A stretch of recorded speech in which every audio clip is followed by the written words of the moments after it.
Jumpa lagi pemirsa, apa kabar? Iya, mm-mm, iya, Tigo, Tigo. Ini sebenarnya apa itu video yang sudah lama saya ingin presentasikan ya. Jadi ini kebetulan saya bikin pada malam hari, yaitu sekitar jam 7 waktu Indonesia bagian barat di Bandung prinsipnya. Iya. Ya. Jadi,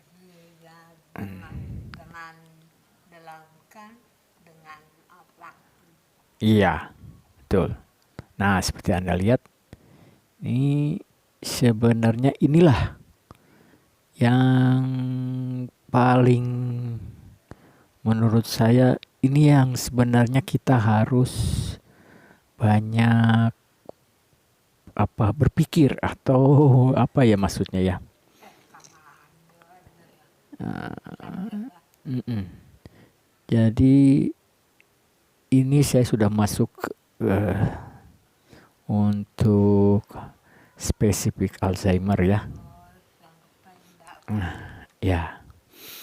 Jadi pada saat-saat ini saya temukan itu saat yang paling favorit ya untuk ibu saya, dan suasana juga yang paling favorit, di mana dia itu lebih lancar untuk mengutarakan apa yang ada dalam perasaannya. Kebetulan ini Anda mungkin mendengar suara ada motor, ada apa ya gitu ya. Ada kendaraan gitu maksudnya ya. Dan suara orang tetangga ngobrol juga. Nah, ini sebenarnya suasananya kurang agak mendukung ya. Itu biasanya sepi. Sepi sekali malam itu. Jam 7 atau jam 8, apalagi jam 8 lewat itu sepi sekali. Nah, itu kalau ibu saya sehabis mandi, apalagi sehabis makan, itu ya dia inginnya jalan dulu sebelum dia terkantuk-kantuk tidur. Jalan keluar, kemudian duduk di bangku ini ya. Seperti ini pemirsa. Ini sayangnya saya tidak punya lighting ya. Jadi ya dengan video seadanya. Yang penting kan analisanya ya. Kalau soal video ya itu asal kita punya biaya ya bisa ya. Mau bagus seperti apa ya kan. Yang sulit itu ya menyembuhkan Alzheimer ini. Seorang dunia juga pada nyari-nyari gimana caranya gitu kan. Jadi saya tidak terlalu mempentingkan lah kualitas video. Yang saya pentingkan itu nilai informasinya gitu. Jadi ini kan apa itu tadi mungkin sekilas ya. Nah, mulai kan. Iya, dia menunjuk ke sana ya. Sebenarnya tidak ada spesifik apa-apa gitu. Jadi saya temukan itu biasanya itu dalam suatu ketika itu dia curhat gitu. Curhat yang spesifik gitu. Spesifik curhatnya itu ya agak apa ya, kalau ABG bilang romantis gitu, semacam itu ya. Jadi atau melankolis, atau itu mencurahkan suatu perasaan. Jadi menurut saya inilah saat terbaik ya treatment kita untuk Alzheimer ya. Selain tapi juga harus mempertimbangkan Ya. Nah, ah, iya, macam ya. Nah, seperti barusan ya. Saya juga tidak begitu paham apa yang dia maksud ya. Cuman dia kan mukanya itu serius ya menyampaikan itu. Nah, kita harus tanggapi. Nah, jadi kalau saya lihat hal ini efektif. Dulu dia tuh banyak gelisah, banyak marah-marah seperti itu ya. Banyak apa itu ya kasarnya sumpah serapah lah semacam itu ya. Nah, coba Anda lihat kan dari tadi kan? Ya. Iya. Jadi coba Anda lihat dari tadi kan dia sama sekali tidak ada ya. Iya. Betul. Nah, itu. Nah, kan? Anda bisa lihat kan? Nah, itu ada suatu curhatan perasaan, ya kan? Nah, itu sebenarnya menurut saya yang seperti yang sudah saya bilang ya, saya juga sudah banyak baca referensi ya, bahwa Alzheimer itu tidak ada obatnya. Kalaupun ada obatnya, seperti saya ulang berulang kali, itu obatnya tidak menyembuhkan. Itu obatnya itu yang dikonsumsi oleh para penderita Alzheimer itu adalah hanya untuk membantu meningkatkan daya ingat, bukan untuk menyembuhkan Alzheimer-nya. Jadi gimana untuk menyembuhkannya sendiri? Nah, baik negara maju, baik negara berkembang, atau negara manapun juga, itu Anda boleh cek gitu ya. Justru persentase terbesar yang menderita Alzheimer itu adalah negara-negara maju seperti Finlandia, ya nomor 1 sekarang nih. Anda bisa baca di deskripsi. Kemudian Amerika Serikat dan beberapa negara Eropa. Justru negara berkembang itu ranking kesekian. Jumlahnya memang banyak. Tapi persentase terhadap jumlah keseluruhan penduduk itu jauh di bawah persentase jumlah negara-negara maju. Nah, kenapa ini? Ya kan? Padahal negara maju yang banyak, tapi negara maju juga yang ya bukannya mengecilkan ya, tapi mereka juga mentok gitu kan. Justru ini ya mungkin ada aja cerita ya. Ada yang bisa menyembuhkan ini itu kan. Tapi ya kalau logikanya aja ya, ini kan Anda bisa baca. Saat ini aja tahun 2021 itu tepatnya itu di atas 40 juta orang seluruh dunia yang mengalami Alzheimer. Tepatnya banget itu saya dapat bisa di linknya ya.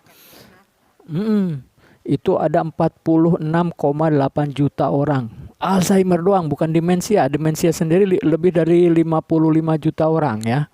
Ini Alzheimer ya, jadi spesifik penyakit yang diderita oleh ibu saya yang merupakan bagian dari demensia.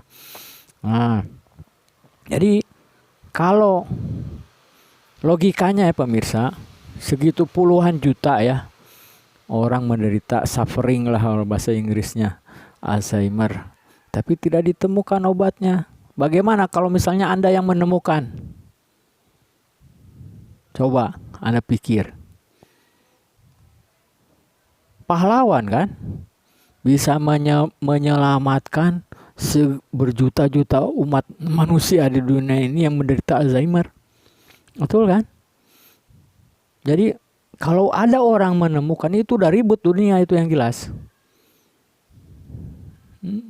Seperti ya Alzheimer, sakitnya mama itu ya, belum ada obatnya. Nah, ibu saya seperti mengerti ya. Nah, itulah pemirsa. Jadi akhirnya saya dan saudara-saudara saya berusaha berpikir karena sudah tahu kenyataannya seperti itu. Jadi pertama kali kita untuk fisiknya dulu, karena kita juga yakin bahwa kalau fisiknya atau suasana hatinya itu tidak mendukung, maka iya. Iya, nah itu kan seperti itu ya. Itu salah satu curhat ya. Dia akan menyampaikannya dengan serius ya. Padahal ibu saya itu riang. Sekarang tuh udah riang, kondisi riang ya, udah jarang marah-marah. Tapi pada suatu saat tertentu dia masih mencurahkan seperti ya, masih ada. Masih. Nah, jadi nah ini kan lihat. Mana mana mana. Kan barusan ya kan? Seperti itu. Jadi dia itu sebagian besar penderita Alzheimer ini mengalami depresi. Nah, bagaimana depresi ini kita menghadapinya? Jadi itulah salah satu caranya adalah kita cari waktu yang favorit dan suasana juga yang cukup mendukung ya pemirsa. Seperti malam hari ini kan. Kebetulan ada di Bandung ini, ya mungkin juga sama di kota lain di Indonesia gitu ya. Ada tukang gorengan, tukang apa ya, mie lewat. Nah, saya juga pernah di luar negeri juga tidak seperti ini pemirsa. Nah, jadi terus terang saya juga nggak betah, lebih betah pulang balik karena suasananya ini ya menurut saya ya yang suasana yang ya harfiah kita lah sebagai bangsa Indonesia ya gitu.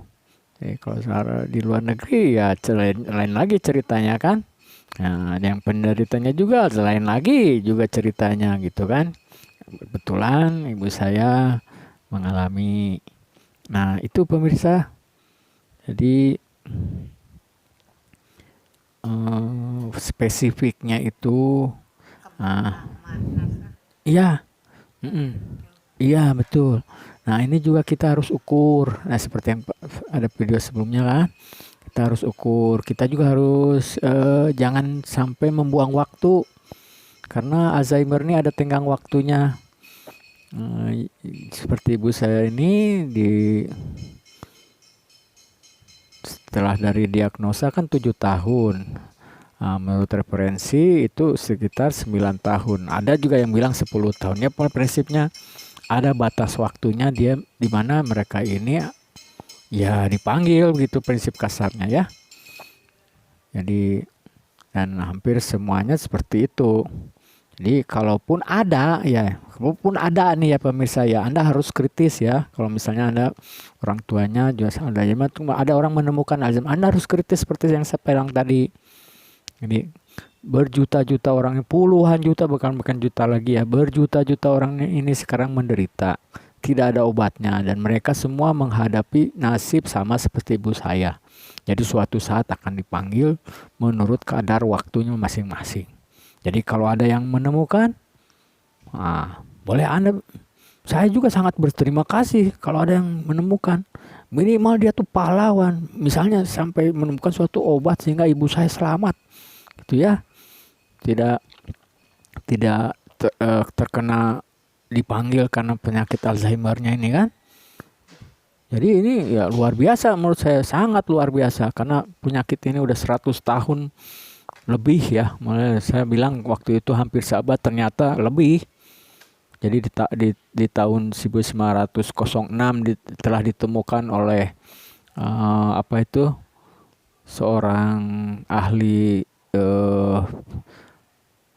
waktu itu ya dari Wikipedia ya, psikoterapis atau psikologis gitu ya, itu berkesebangsaan yang bernama Alzheimer itu. Jadi udah kalau dari 1906 sekarang 2021 kan seabad lebih. Jadi bukan hampir seabad lagi, seabad lebih. Tapi belum ditemukan juga obatnya. Jadi ya boleh dikata para penderita ini dari seabad yang lalu atau mungkin itu sudah terjadi dari abad-abad sebelumnya, ya semua menghadapi resiko kematian gitu. Jadi kalaupun ada yang bilang menemukan obatnya, ya menurut saya iya kalau memang itu efektif, Iya, seperti COVID aja gitu kan. Berjuta-juta orang itu udah diburu orang seluruh dunia obatnya gitu kan. Udah ribut gitu kan. Udah berebut gitu orang seluruh dunia kan. Jadi kalau ada orang bilang bisa menyembuhkan Alzheimer itu ya seperti itu kejadiannya. Akan seperti itu. Sama dengan berebutnya orang dengan vaksin COVID. Karena jumlah penderitanya pun juga juta-juta gitu. Nah itu. Nah jadi itu yang saya ingin sampaikan. Jadi ini adalah salah satu usaha kita untuk bagaimana menghadapi situasi orang tua kita yang menderita Alzheimer ini. Nah, jadi salah satunya adalah temukan waktu yang cocok ya, cocok, favorit, yang dia juga menyenangi suasananya ya. Apalagi dia bisa sampai curhat banyak-banyak gitu ya, karena kan dia kan depresi, dia otomatis dia memendam. Ya kalau memendam kan obatnya satu-satunya ya bukan obat gitu, bukan obat maksudnya bukan obat yang diminum gitu sehari 3 kali sendok makan, kayak bukan begitu. Namanya juga depresi, dia memendam. Jadi dia harus, kalau menurut saya ya, harus dikeluarkan apa yang dipendamnya itu. Nah kebetulan untuk yang Alzheimer ini kan mereka seperti saya bilang sebelumnya bahwa mereka itu tidak bisa memendam lagi. Jadi justru inilah kesempatan kita untuk iya terlalu cepat ya pulang malam. Yang dua itu. Nah seperti itu kan kita perhatikan ya kan. Tapi Anda catat itu ya apa yang ingin curhatkan. Jadi curhatnya itu harus spesifik. Jadi spesifik yang kira-kira Anda temukan aja. Anda temukan cerita dia yang kira-kira itu menyebabkan depresi dia Alzheimer. Nah pada saat itulah yang sangat berharga. Saat itulah. Nah dia bilang itu kan nasib, kata nasib ambo. Jadi itu bahasa Padang ya. Itu nasib kita maksudnya ya. Nah jadi mulai spesifik tuh sebenarnya ke masalah dia yang sampai menderita Alzheimer. Nah itu sayang dia cuma 2 kata ya. Biasanya sih banyak kalimat gitu di situ ya. Banyak kalimat. Nah itu kita harus perhatikan. Nah setiap dia mencurahkan sesuatu itu udah suatu kemenangan kita gitu. Jadi curhatnya itu dia bisa nyampe misalnya ke kita dan dia kelihatan lega di wajahnya itu kita udah menang 1 poin. Jadi kadang kan dia memendam otomatis dia ingin mencurhatkan kan, ingin menyampaikan. Jadi kalau dia bisa nyampe ke kita dan dia puas, apalagi dia sampai kelihatan mukanya tuh lega gitu ya. Nah itu udah 1 poin buat kita. Nah kita juga harus ukur. Nah ini harus ukur. Jadi apakah dia masih terus depresi, marah-marah gitu ya. Nanti ukurannya itu juga saya akan pelajari nih bagaimana ahli-ahli Alzheimer dunia ini mengukurnya ya. Nah, itu juga akan saya coba cari referensinya ya. Kan mengukur marah bingung kan gimana caranya. Coba Anda apa direkam marah-marahnya itu tiap hari atau gimana kan bingung kan. Apakah direkam depresinya kalau misalnya ada suatu ukuran apa gitu misalnya ukuran seperti fisik misalnya gulanya, kolesterolnya misalnya kan atau apa itu kadar urinnya gitu kan. Itu kan bisa diukur. Bagaimana kalau soal marah-marah depresi ngukurnya itu ya kan? Nah itu juga sebetulnya saya akan masuk ke situ gitulah, karena itu salah satu menurut saya solusi ya kan, solusi untuk para penderita Alzheimer ini. Nah, dan juga ada salah satu video ya yang menggunakan metode brain rehabilitation program gitu ya. Nah itu katanya mereka mengklaim itu berhasil. Nah, saya juga pengen tahu karena kalau saya cek kok nggak ada yang ribut gitu ya, seperti yang saya bilang tadi kan. kalau memang berhasil untuk penderita Alzheimer, dunia ini udah ribut kan dengan program itu kan. Nyatanya anteng-anteng aja gitu kan. Penderita Alzheimer-nya tidak juga menurun gitu kan. Maksudnya tidak atau seperti penderita COVID gitu kan, yang terselamatkan naik ya sehingga yang kenanya turun kan, nggak begitu. Anteng aja dunia ini gitu kan, saya lihat kan tidak ada, nggak ribut gitu ya. Yang Alzheimer terus jalan gitu kan, yang lagi riset dengan biaya segitu besar apalagi di Amerika ya, belum juga ada hasilnya kan. Nah itu juga kita harus hati-hati ya. Jadi kita harus pikir logis ya sampai situ gitu kan. Nah, jadi kita juga kalau misalnya mereka ya ayo kita masuk, ayo. Nah kemudian pemirsa, jadi dia kelihatan udah mulai lega ya, sudah curhat. Nah jadi untuk kesempatan ini sekian dulu. Jadi mudah-mudahan ada nangkep ya apa yang ingin saya sampaikan. Jadi itu yang akan kita akan kita bahas detailnya. Jadi ini kan yang seperti yang saya bilang tadi kan, belum ada orang yang menemukan gitu metode yang betul default lah bilang ya. Misalnya penyakit anu, obatnya anu, ini obatnya anu misalnya kan. Nah sebenarnya belum ketemukan. Jadi baru ada usulan-usulan atau dugaan atau eksperimen atau semacam itu yang belum dikonfirm oleh dunia kedokteran bahwa itulah obatnya. Itu belum ada. Oke? Oke, baik pemirsa. Ini ibu saya mudah-mudahan akan segera istirahat. Jadi